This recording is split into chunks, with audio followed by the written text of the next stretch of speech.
This class is on the topic of selection process. It's one of a number of classes, in fact 10, or 10 videos I should say perhaps, that make up the class for this particular part of the module. So it's important that all 10 of these on selection procedure and selection process should be looked at. But in this particular class we're going to look at selection criteria, and in order to validate the selection process it's necessary to produce a set of selection criteria which a candidate can be measured against. So the process is not arbitrary, the process is not discriminatory, it's not just made up. The process should be measured against a set of criteria, and these criteria should be articulated, they should be made known also to the candidates. They want to know how they're being measured and their suitability and what aspects of their application failed if they didn't get the job. What could they do to improve themselves? It's only fair to give them feedback and to explain the whole procedure to them. The selection criteria is mainly presented in a person specification dealing with the characteristics of a suitable candidate. Now, the person specification should talk about the motivation of the person, their application to the job, their interest in work, the requirements of the company have in terms of timekeeping or training or willingness to participate in training programs and to be involved in perhaps the life of the company. So the person specification is a set of notes, it could be a set of points that indicate who in particular the company are looking for, and the company should try to explain that so that applicants know what the company is looking for. There are three formats that can be used. Alec Rogers has a 7-point plan. These are quite straightforward, by the way. John Munro Fraser's 5-fold framework and Lewis's 3 aspects of selection criteria. Now, they're very straightforward, quite simple ideas, but we'll run through them for completeness. So we'll start with the Alec Rogers 7-point plan. This provides a basis for the construction of a person specification. So this is the part of looking at the personal characteristics, the personal attributes that are particularly desirable in terms of job application, what the company is looking for, and the company should try and set out clearly what it's looking for. So, as I said, it can make quite an objective selection from amongst the candidates. So the selection criteria is based on meeting essential and desirable criteria. This is what ideally the company is looking for. Now, in some cases it might be looking for physical build. It depends on the nature of the job that's been advertised. If the job involves manual work, then clearly it's only fair that the person applying for the job should be physically fit and capable of performing the functions that are a part of the work specification. So it's important that the applicants are aware in advance of what they're applying for. So it may be the case that physical build is something that needs to be communicated. Depends on the nature of the work, of course. But for some work where lifting or moving or physical exertion is required, physical build could be an important characteristic. Looking at the achievements of the person, what have they achieved in terms of career, or even in terms of work in the community? What sort of people are they? What have they achieved? It depends on their age, I suppose. It depends on what opportunities they've had to engage in work or engage in experiences that would add to their achievements. But nonetheless, they should have an opportunity, if they have achieved anything of note, anything worth noting, they should have an opportunity to explain that. Intelligence. Well, it may be measured by school results or university results or diploma results or whatever, but it may also be simply their ability to handle situations and to work in stressful situations and to work skillfully. After all, intelligence is not entirely measured by examination results.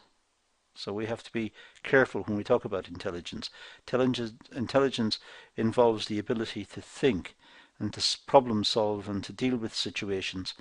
And that might involve all sorts of thinking processes, lateral thinking and thinking around problems. And so care has to be taken here. But there might be situations in a person's life where they've found themselves in positions where they had to engineer solutions, they had to find solutions, they had to manufacture solutions, and they should be given an opportunity perhaps to discuss those in the context of their application. Special attributes. Is there something extra special about the applicant?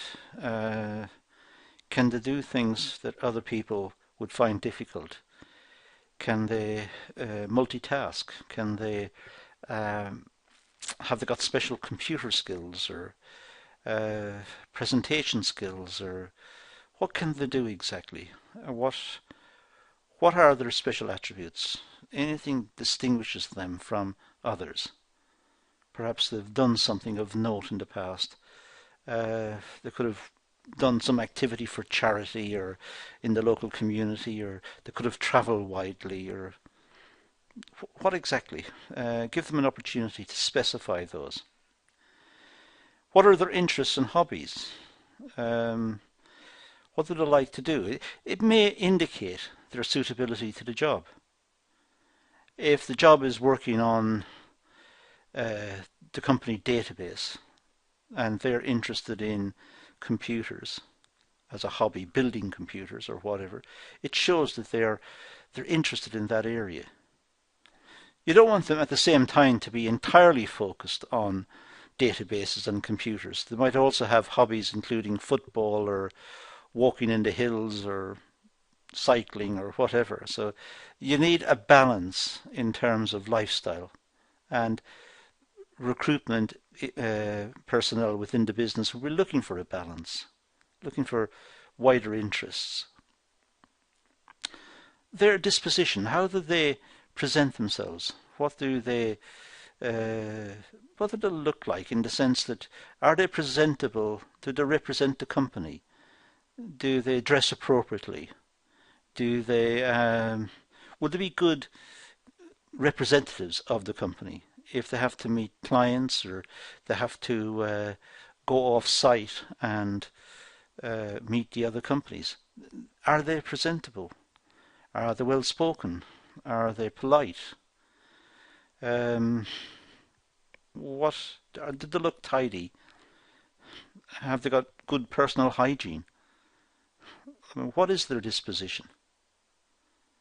Now, you could say that that's bordering on too personal, but it is taken into account.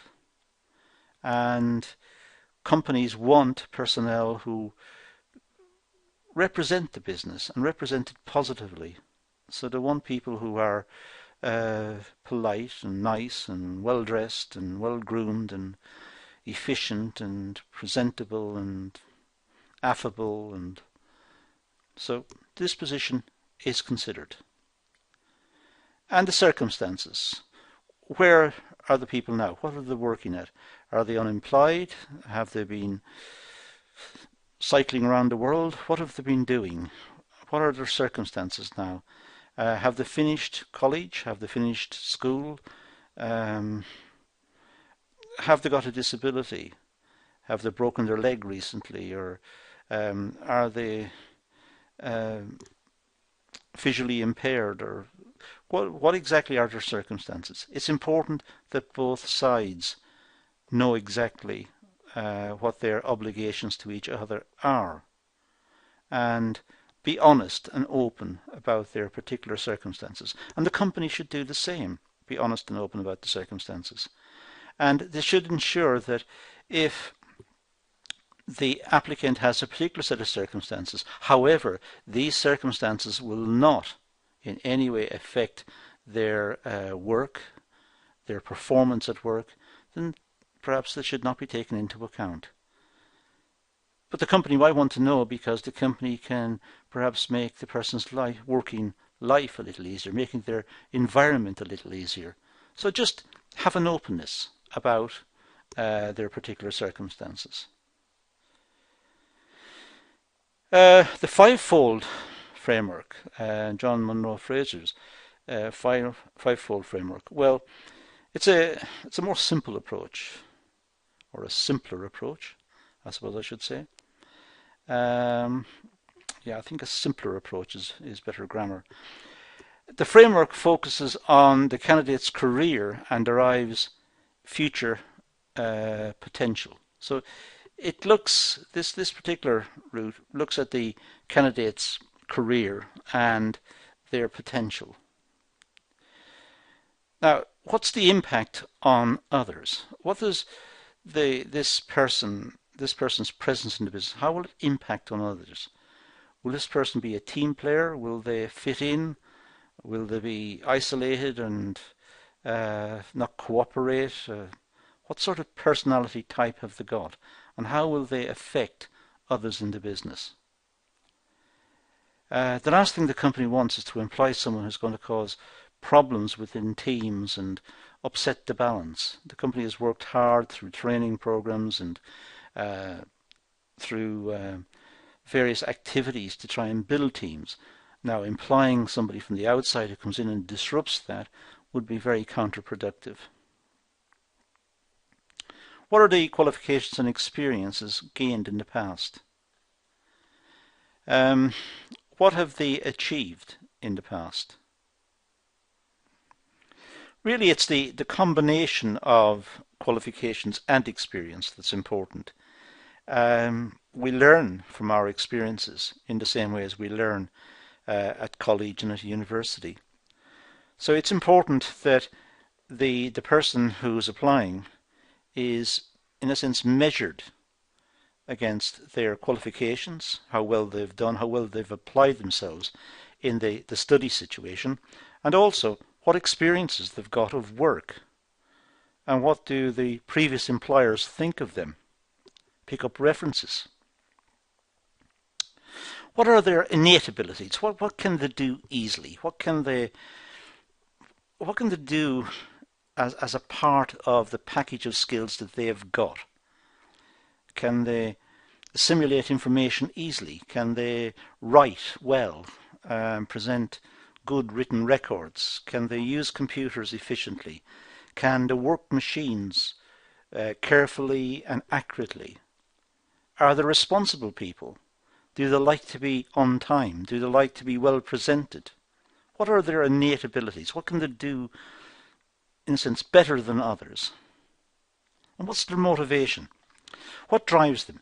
It might be they're driven solely by salary. They want to save up and buy a nice car, or move house, or whatever.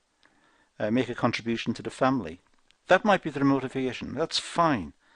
It may also be the motivation that they want to have a good career. They want to have a good job. They want to have security into the future. They want to make a contribution. They want to work. They feel active. They need to make an effort and have some sort of status in life. Depends. What's their motivation? It's important to know this. And what's their emotional balance and willingness to adjust? How do they balance their life? What's the blend in their life? Their family commitments, their hobbies, the sporting activities, their work, their career development. What are they doing? How is it all balanced? What's their personal plan? And to what extent are they willing to compromise? Compromise because they need to work with others, and others have got plans, and the plans may be at variance. But to avoid conflict, it needs goodwill, and it needs cooperation and understanding. Are they willing to adjust to others? So what's their emotional balance? What are they like? Are they easily upset, or are they quite robust and calm and reflective? What are they like as people? What's their plan for themselves?